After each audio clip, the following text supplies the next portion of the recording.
I found myself a better match. You're no longer my level. He said it like he was ordering dessert. Calm, casual, final. The restaurant noise didn't stop. Glasses clinked.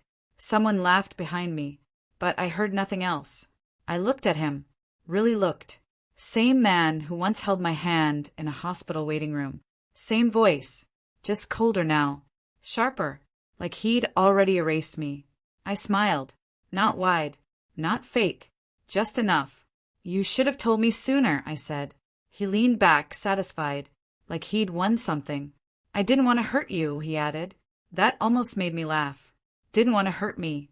I nodded slowly, folding my napkin like my hands weren't shaking inside. I understand, I said, and I meant it, because I finally did. He wasn't leaving me. He was stepping into something he didn't understand. Something already moving. Behind him, near the entrance, the door opened. I noticed it without turning. A reflection in the glass beside his shoulder. Someone stepped inside. Still, watching, not looking at me, looking at him. I kept my smile steady, because I knew that walk, that posture, that silence. And he didn't. He kept talking. About levels. About better futures. He didn't see the man walking closer. Didn't feel the air shift. Didn't realize this wasn't the beginning of his new life. It was the end of everything. I didn't turn. Not yet. I just watched the reflection. The man moved slowly.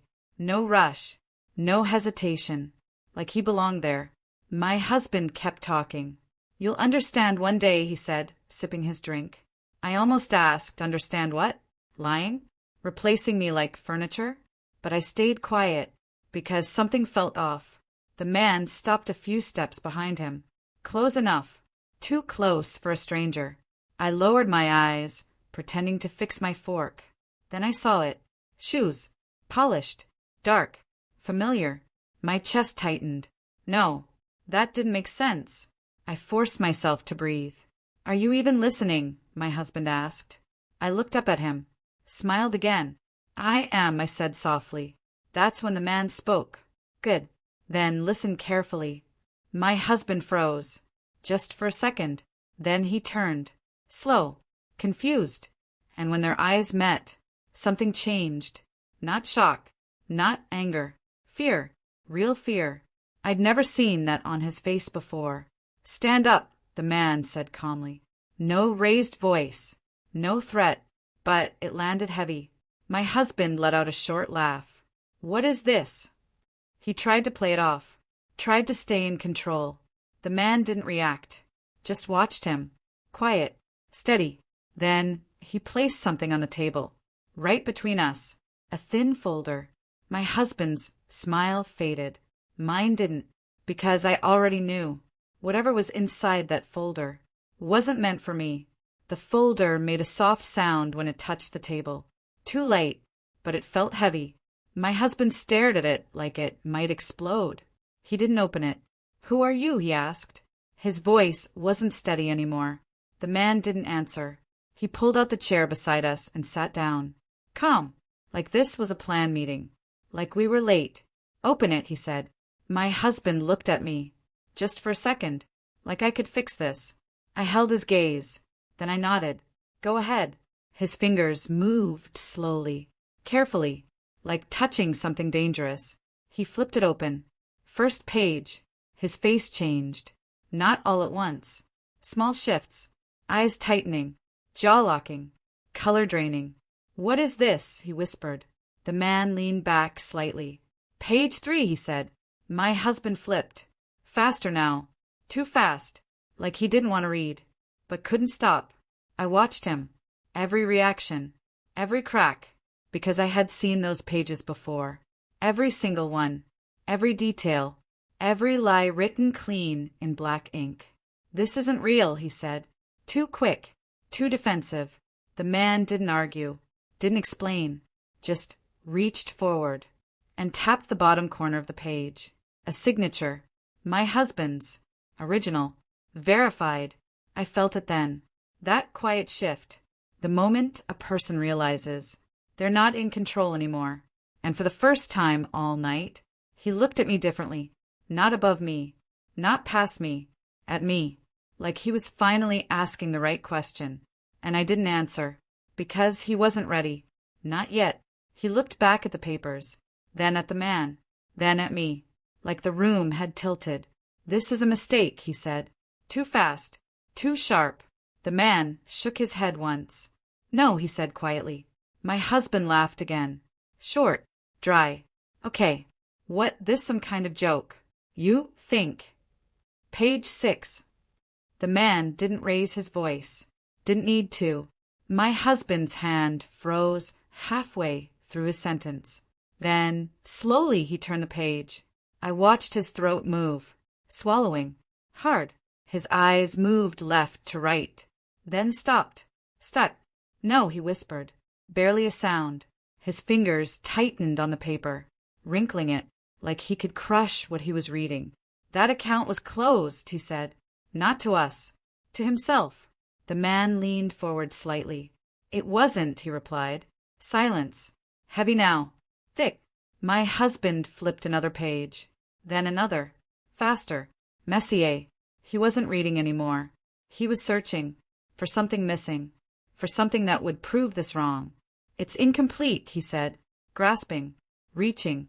The man reached into his coat. Pulled out a small USB drive. Placed it beside the folder. "No," he said again. My husband stared at it. Like it was alive. Like it could bite. And I finally spoke. Soft. Calm. "You should plug it in." He looked at me. Really looked this time. And something in his expression broke. Because he realized. I wasn't surprised. And that scared him more than anything in that folder. He didn't touch the USB. Not right away. His hand hovered over it. Then pulled back.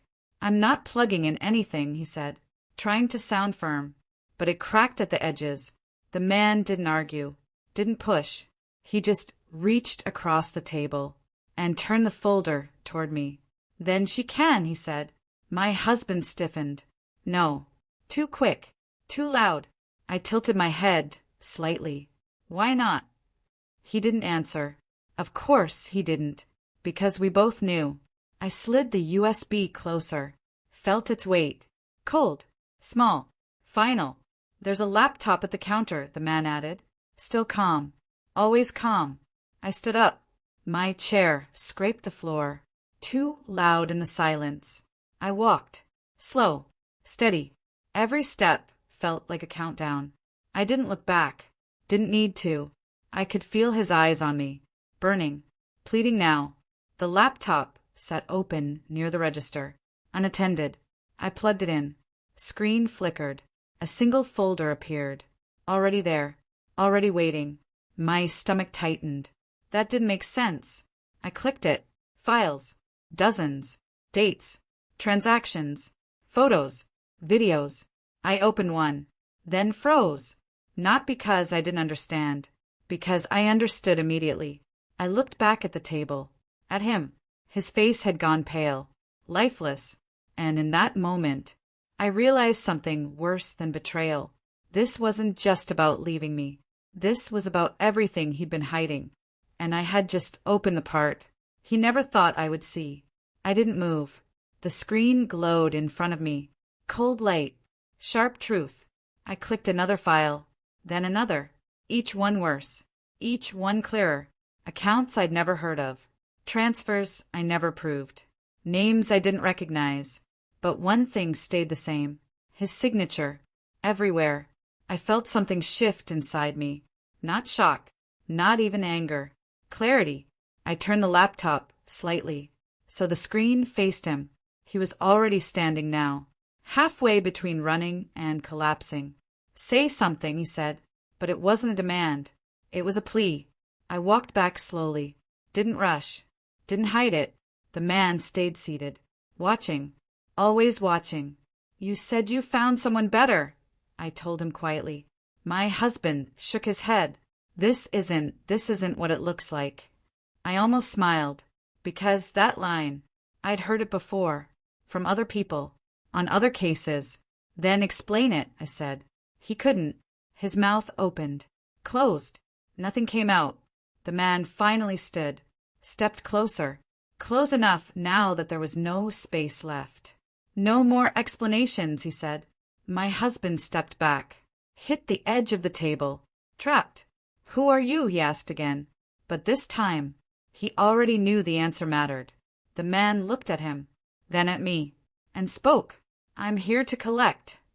Silence. Then something in my husband's face collapsed, because he understood what that meant. And more importantly, he understood why I wasn't surprised. I don't owe anyone anything, my husband said. Too loud, too fast.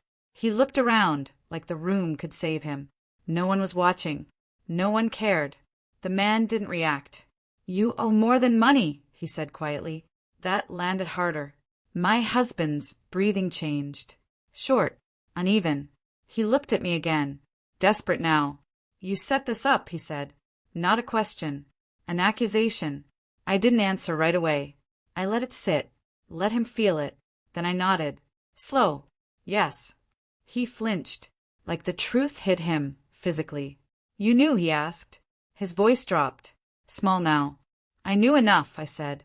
Not everything. Not at first. Just small things. Late-night calls. Hidden accounts.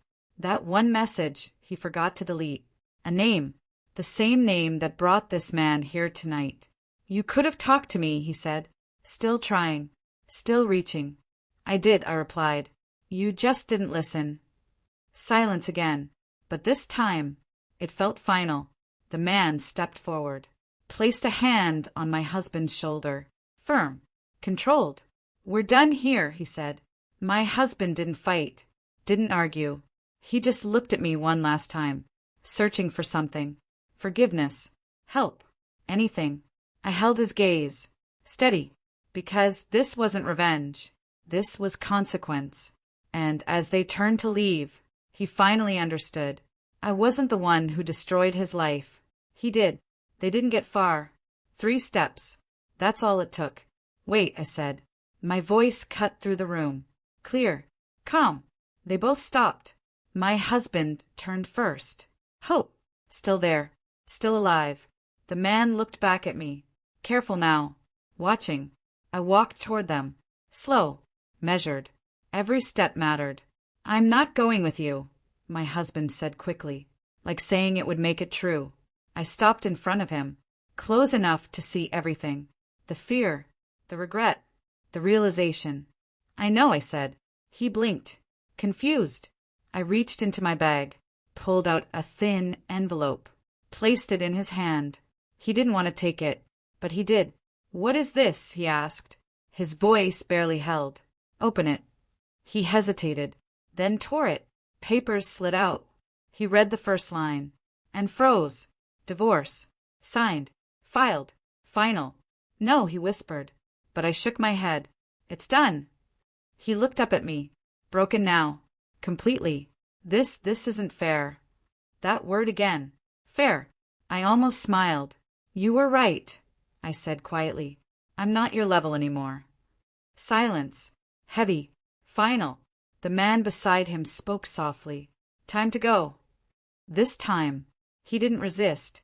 They walked out together, and I stayed, standing in the same place, same table, same night, but everything felt different, because he didn't lose me tonight. He lost the illusion that he was ever in control.